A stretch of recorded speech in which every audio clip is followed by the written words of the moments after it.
เทพกูเนี่ยไม่มีเครื่องเสียงนะแต่พวกกูไม่ทำเองลูกชิ้นเนี่ยนะฮะนี่ของเขมรนี่คืออันนี้สาวลูกชิ้นเนี่ยนะฮะนี่นี่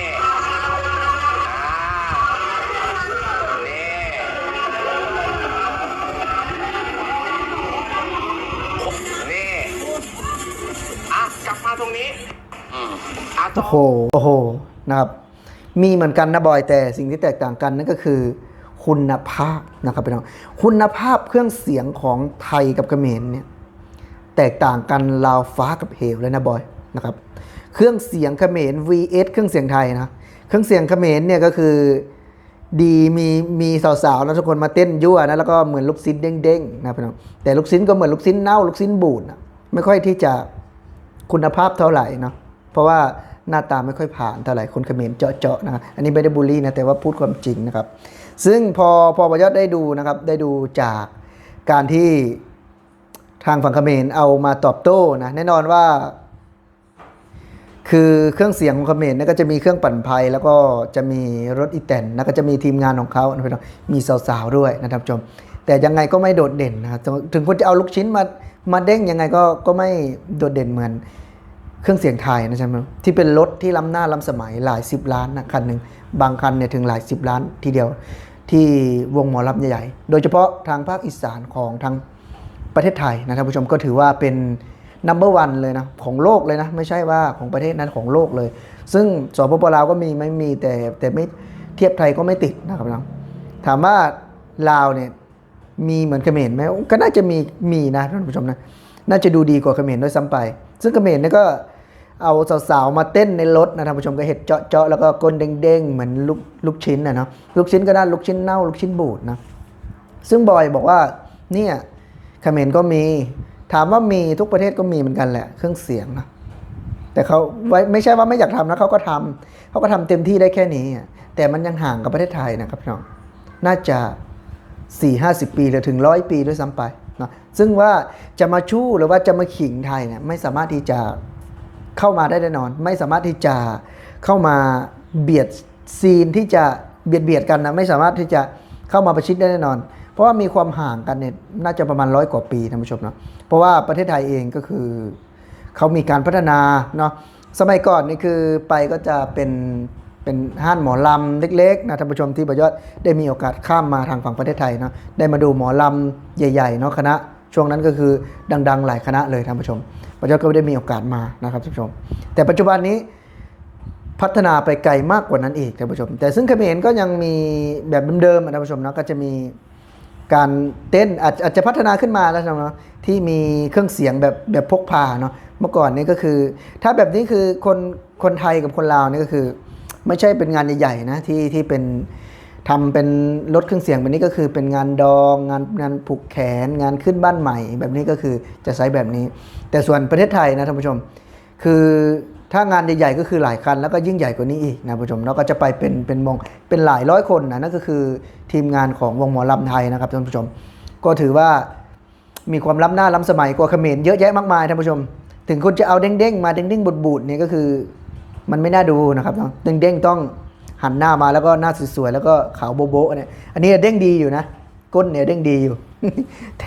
แต่ไม่น่ามองเท่าไหร่นะท่านผู้ชมแล้วทุกคนคิดเห็นยังไงว่าน่ามองไหมครับก้นเด้งๆเขมรเนี่ยคือก้นบูดนะแล้วนะลูกชิ้นก็ลูกชิ้นเด้งๆลูกชิ้นบูดอ่ะ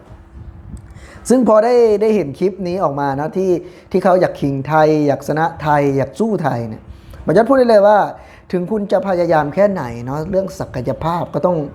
เข้าใจนะก็ต้องรับรู้ว่ามันไม่มีสิทธิ์ที่จะมาเทียบเท่าเนาะหรือว่ามาแย่งซีนประเทศไทยได้ท่านผู้ชมเพราะฉะนั้นวันนี้ได้เห็นถึงความพยายามของคนเขมรนะประยศก็เข้าใจถึงความพยายามที่อยากจะมาต่อสู้หรือว่าอยากมา vs กับไทยนะแต่ว่ายังไม่เริ่มก็แพ้แล้วครับนะครับรถไทยครับรถเขาเรียกว่ารถเครื่องเสียงของเขมรเนี่ยยังห่างกว่าเครื่องเสียงไทยเนี่ยน่าจะ50 ปีขึ้นไปหรืออาจจะถึง100 ปีด้วยซ้ำไปซึ่งแบบนี้เนี่ยคนไทยใน50 ปี60 ปีที่แล้วเนี่ยเขามีใช้แล้วนะอาจจะดูดีกว่านี้อีก50 ปีที่แล้วเนี่ยคือมีดูดีกว่านี้อีกครับอันนี้ไม่ได้บูลลี่แต่พูดความจริงนะครับส่วนของไทยนะครับเครื่องแน่นเสียงดีนะครับ ตึบนะส่วนเขมรเนี่ยก็คือจะมีปากลำโพงเหมือนบ้านผู้ใหญ่บ้านนะท่านผู้ชมเนาะก็จะมีปลั๊กเลอร์เหมือนบ้านผู้ใหญ่บ้านที่ประกาศนะครับที่เป็นเครื่องเสียงที่เ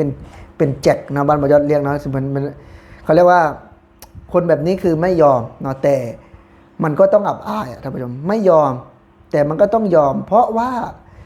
ศักยภาพนะพี่น้องมันสู้ไม่ได้เลยครับท่านผู้ชมเรื่องศักยภาพเนี่ยคือสู้ไม่ได้เลย เพราะฉะนั้นสิ่งที่เห็นสิ่งที่ได้ดูเนาะก็คือย้อนแย้งไปหมดท่านผู้ชมนะย้อนแย้งไปหมดเพราะฉะนั้นวันนี้ได้เห็นกับตาแล้วนะครับได้เห็นถึงพฤติกรรมแล้วก็ไม่เหมาะสมจริงๆนะครับผมก็ไม่สมควรนะครับท่านผู้ชมวันนี้ได้เห็นถึงจุดที่เขมรบอกได้เลยว่าต้องอับอายนะครับที่สุดในโลกนะครับย่ำแย่นะครับนี่แหละคือสิ่งที่เกิดจากความคิดเกิดจากลักษณะนะคือคนไทยแน่นอนว่าคือเครื่องเสียงเนี่ยมันดังใกล้ไปดังก้องไปไกลนะครับส่วนเขมรนี่คือไม่รู้เลยซ้ำแต่ว่า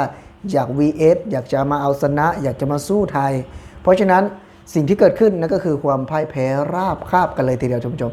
คือเทียบไทยไม่ติดท่านผู้ชมเนาะเครื่องเสียงเขมรในห่างจากประเทศไทยเนี่ย100 กว่าปีท่านผู้ชมเพราะฉะนั้น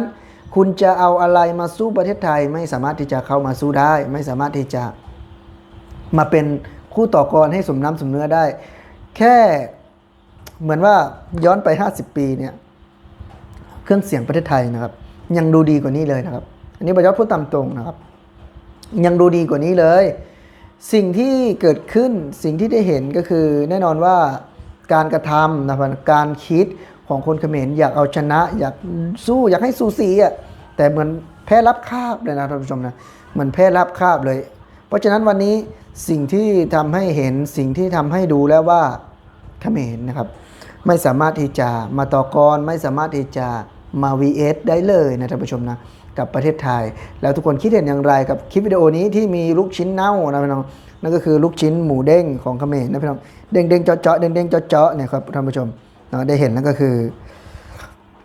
น่าสมเพชนะท่านผู้ชมนะที่อยากจะสู้แต่แน่นอนว่าก็สู้ไม่ได้นะแต่ก็ดียังมีใจที่อยากจะสู้ไทยมีใจที่อยากจะเอาชนะไทยแต่ก็เชื่อว่ามันเทียบไม่ติดนะครับมันไม่สามารถที่จะมีศักยภาพนะครับนะมีความที่เขมรนะเป็นประเทศที่ยังไม่พัฒนาเหมือนประเทศไทยนะครับท่านผู้ชมมันไม่สามารถที่จะต่อกรหรือว่ามาสู้ได้เลยนะท่านผู้ชมแล้วทุกคนคิดเห็นอย่างไรก็คอมเมนต์เข้ามาดูนะครับพี่น้องสำหรับคลิปนี้ก็ขอให้ทุกคนนะครับมีสุขภาพแข็งแรงนะครับพี่น้อง